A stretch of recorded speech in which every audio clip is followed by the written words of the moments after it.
The Game of Logic by Lewis Carroll. Chapter 1, Part 2, Syllogisms. Now suppose we divide our universe of things in three ways with regard to three different attributes.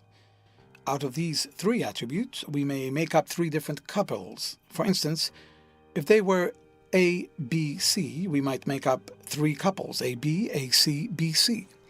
Also suppose we have two propositions given us containing two of these three couples, and that from them we can prove a third proposition containing the third couple. For example, if we divide our universe for m, x, and y, and we have the two propositions given us, no m are x and all m prime are y, containing the two couples mx and my, it might be possible to prove from them a third proposition containing x and y. In such a case, we call the given propositions the premises, the third one the conclusion, and the whole set a syllogism.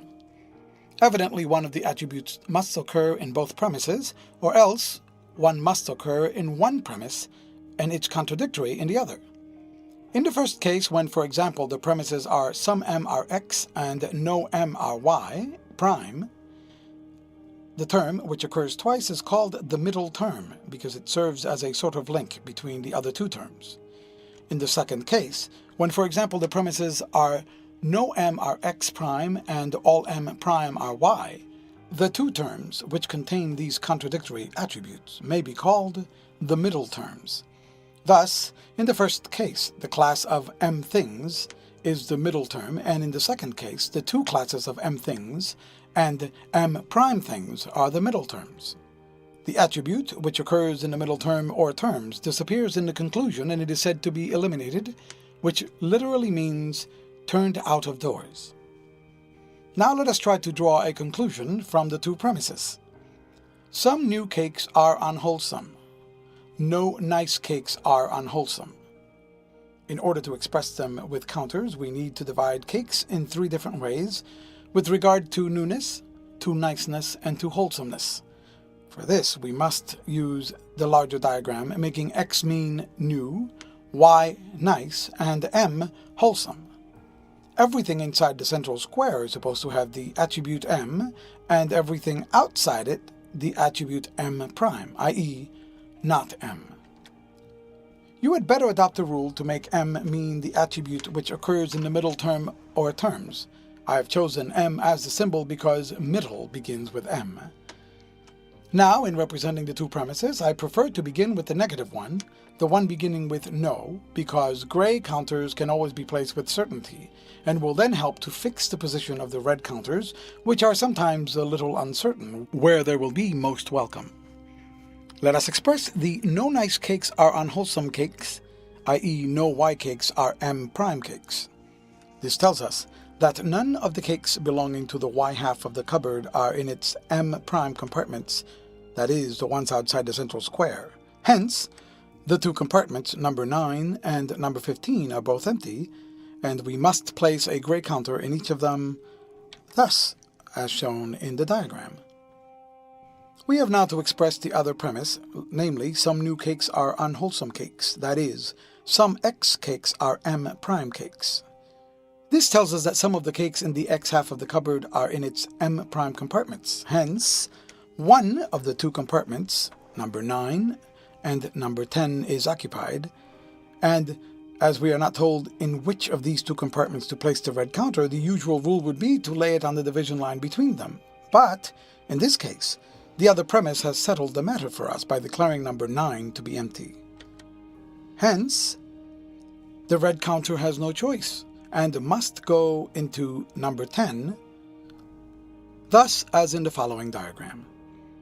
And now, what counters will this information enable us to place in the smaller diagram as to get some proposition involving x and y only, leaving out m?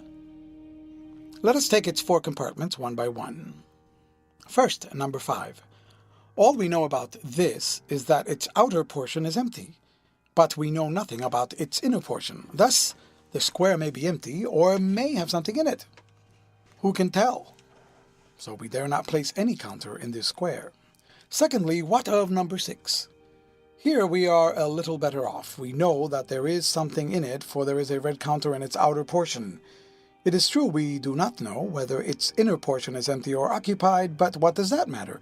One solitary cake in one corner of the square is quite sufficient excuse for saying this square is occupied, and for marking it with a red counter. As for number 7, we are in the same condition as with number 5. We find it partly empty, but we do not know whether the other part is empty or occupied, so we dare not mark this square. And as to number 8, we have simply no information at all. The result is shown in the following diagram. Our conclusion, then, must be got out of the rather meager piece of information that there is a red counter in the xy' square. Hence, our conclusion is, some x are y'. That is, some new cakes are not nice cakes. Or, if you prefer to take y' as your subject, some not nice cakes are new cakes, but the other looks neatest. We will now write out the whole syllogism, putting the following symbol for therefore and omitting cakes for the sake of brevity at the end of each proposition. Some new cakes are unwholesome. No nice cakes are unwholesome. Therefore, some new cakes are not nice. And you have now worked out successfully your first syllogism. Permit me to congratulate you and to express the hope that it is but the beginning of a long and glorious series of similar victories. We will work out one other syllogism, a rather harder one than the last, and then I think you may be safely left to play the game by yourself, or better, with any friend whom you can find that is able and willing to take a share in the sport. Let us see what we can make of the two premises. All dragons are uncanny. All Scotchmen are canny. Remember, I don't guarantee the premises to be facts. In the first place, I never even saw a dragon, and in the second place, it isn't of the slightest concurrence to us as logicians whether our premises are true or false. All we have to do is to make out whether they lead logically to the conclusion, so that if they were true, it would also be true. You see, we must give up the cakes now, or our cupboard will be of no use to us. We must take as our universe some class of things which will include dragons and Scotchmen, shall we say animals? And as canny is evidently the attribute belonging to the middle terms, we will let M stand for canny, X for dragons, and Y for Scotchmen, so that our two premises are in full. All dragon animals are uncanny animals. All Scotchmen animals are canny animals, and these may be expressed using letters for words, thus, all X are M', all Y are M. The first premise consists, as you already know, of two parts. Some X are M' and no X are M. And the second also consists of two parts. Some Y are M and no Y are M'. Let us take the negative portions first. We have then to mark on the larger diagram below, first, no X are M, and secondly, no Y are M'. I think you will see, without further explanation, that the two results separately are, as shown, and that these two, when combined, give us the following diagram. We have now to mark the two positive portions. Some X are M' and some Y are M. The only two compartments available for things which are XM' are number 9 and number 10.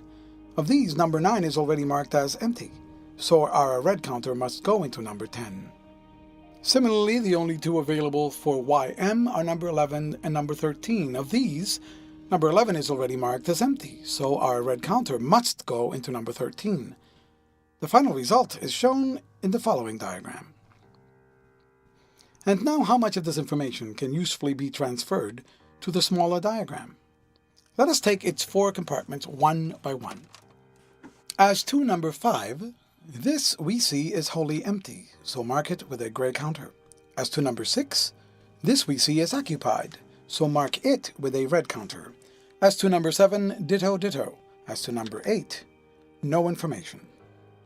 The smaller diagram is now pretty liberally marked, as shown below. And now, what conclusion can we read off from this? Well, it is impossible to pack such abundant information into one proposition.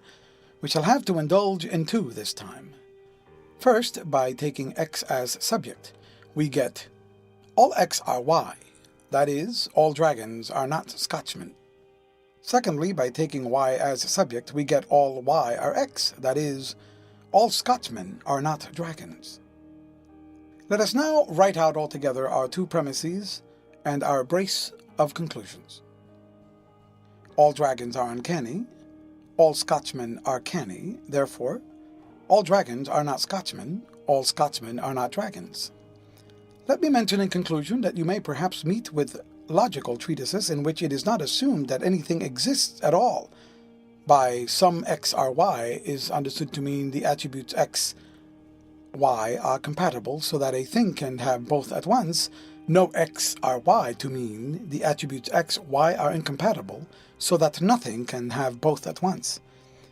In such treatises, propositions have quite different meanings from what they have in our game of logic, and it will be well to understand exactly what the difference is. First, take some X are Y. Here we understand are to mean are as an actual fact, which of course implies that some X things exist. But they, the writers of these other treatises, only understand are to mean can be, which does not at all imply that any exist. So they mean less than we do. Our meaning includes theirs, for of course some X are Y includes some X can be Y. But theirs does not include ours. For example, some Welsh hippopotami are heavy would be true according to these writers, since the attributes Welsh and heavy are quite compatible in a hippopotamus. But it would be false in our game, since there are no Welsh hippopotami to be heavy. Secondly, take no X are Y. Here we understand are to mean are as an actual fact, which does not at all imply that no X can be Y. But they understand the proposition to mean not only that none are Y, but that none can possibly be Y. So they mean more than we do. Their meaning includes ours, for of course no X can be Y includes no X are Y. But ours does not include theirs. For example, no policemen are 8 feet high would be true in our game, since, as an actual fact, no such splendid specimens are ever found. But it would be false, according to these writers, since the attributes belonging to the police force and 8 feet high are quite compatible. There is nothing to prevent a policeman from growing to that height if sufficiently rubbed with Rowland's Macassar oil, which said to make hair grow when rubbed on hair, and so of course will make a policeman grow when rubbed on a policeman. Thirdly, take all X are Y, which consists of the two partial propositions, some X are Y and no X are Y. Here, of course, the treatises mean less than we do in the first part and more than we do in the second. But the two operations don't balance each other any more than you can console a man for having knocked down one of his chimneys by giving him an extra doorstep. If you meet with syllogisms of this kind, you may work them quite easily by the system I have given you. You have only to make are mean are capable of being, and all will go smoothly. For some X are Y will become some X are capable of being Y. That is, the attributes X, Y are compatible, and no X are Y will become no X are capable of being Y. That is, the attributes X, Y are incompatible.